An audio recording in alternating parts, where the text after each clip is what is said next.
Hi there, Mystery Baker here. Hope you're all doing well. This is going to be a pretty quick tutorial on how you feed your Christmas cake. It's perfect for the novice and the beginner who've never done it before. I did a tutorial on how to make an 8-inch Christmas cake, and I've also got a video showing you how to make a 10-inch Christmas cake. So please check them out. I'll link them below and hopefully at the end of this video. But as you know, we do add brandy to the fruit before we bake it. But I want to dispel a myth before we start. A lot of people have said to me and asked me questions about the Christmas cake. And one of them keeps coming up that they soak their fruit in brandy weeks before they make the cake. Other questions saying that they add more brandy than I'm suggesting. I want to dispel a myth, okay? You can soak your fruit for as long as you want. I'm not having any problem with that whatsoever. But you have to realise it doesn't really matter, because when you're baking the fruit, no matter how many weeks it's been soaked in brandy, the alcohol will burn away, okay? You're not going to get that boozy flavour.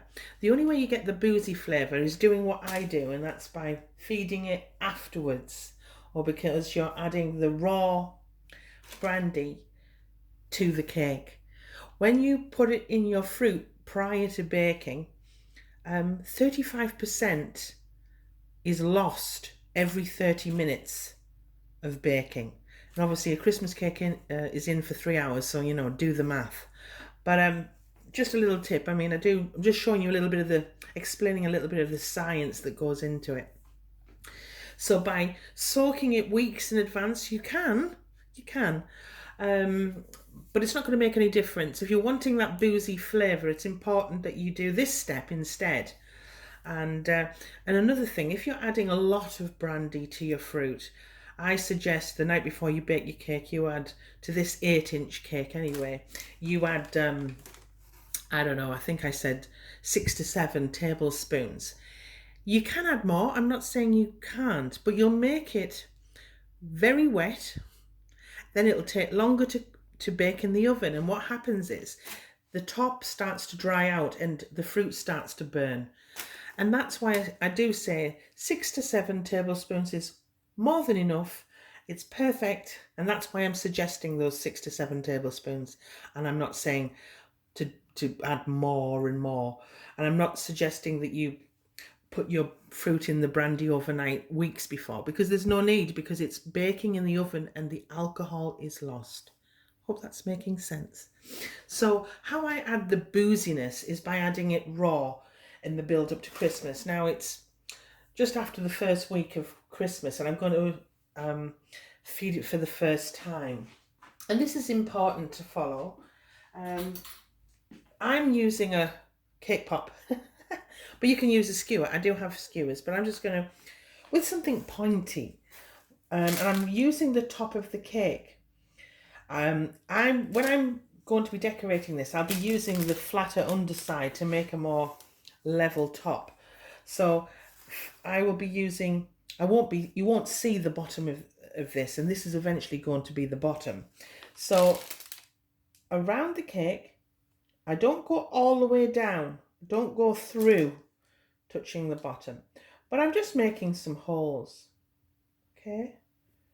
Some holes all the way around. You can make as many or as little as you want. I'm just going around, trying carefully not to pierce the bottom, but if you're decorating this in fondant and marzipan, I don't think it matters. I don't think it matters. But I'm going all the way through. This is probably the best part of it, because you're just giving it a little extra tender love and care. If you've got any questions, feel free to ask. And as I say, I'm just placing them randomly. There's no method as such around the cake. Like so. Okay. And you can add more if you want, but that's about it. I'll do one more here. Why not? All right. And then with a tablespoon, get your brandy. Oh.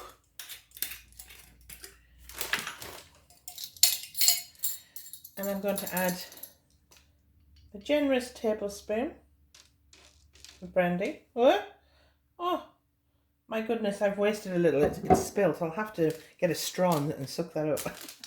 Okay, so where the holes are, just go around and ladle it. Oh, it doesn't matter if it spills about. It doesn't matter. But basically, go around where you've made the holes and drip in that brandy.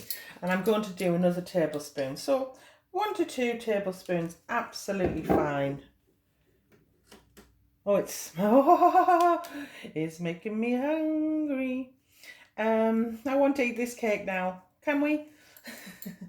But basically, what will happen now is that brandy will soak and it will evaporate and dry off.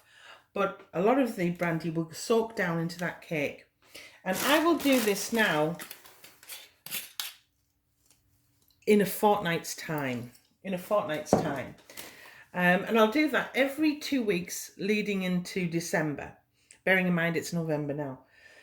And then when we hit the first week in December, I will upgrade and I will increase, and I'll probably do it once a week after that. Just a quick point, because that's it, it's complete, but just a quick point. Don't overload with brandy. I mean, you can, of course, if you want it really boozy, you can. But you've worked really hard to make this cake, and the beautiful flavours that are already in there. You don't want to take away from that. And sometimes if you add far too much brandy, it changes the cake structure and it will become wet and soggy, and you don't want that either. So it's a fine balance. As I say, it's the first week, just after the first week of November, and in 2 more weeks' time I will feed the cake again, and then after the first week of December I'll feed it again, and then weekly after that up until Christmas or up until the date I decorate. Don't overload. Don't think you're going to make you're going to improve the flavour of the cake by adding glugs and glugs of brandy. You won't actually. You can actually spoil it and take away the beautiful flavours of the Christmas cake. If you agree with me, give me a thumbs up.